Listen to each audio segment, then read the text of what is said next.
Hello guys, in this video I'm going to show you how to add elements to your project in the Canva app.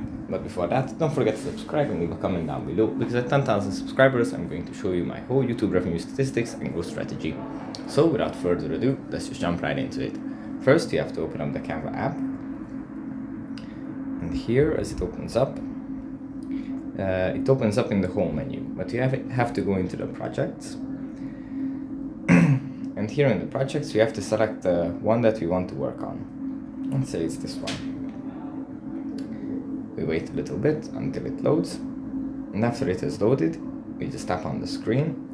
And in the bottom left corner, we find the plus icon. If we tap on this, then we can add the elements that we want to add to our project. If we tap on the elements icon, here we can search whatever we want.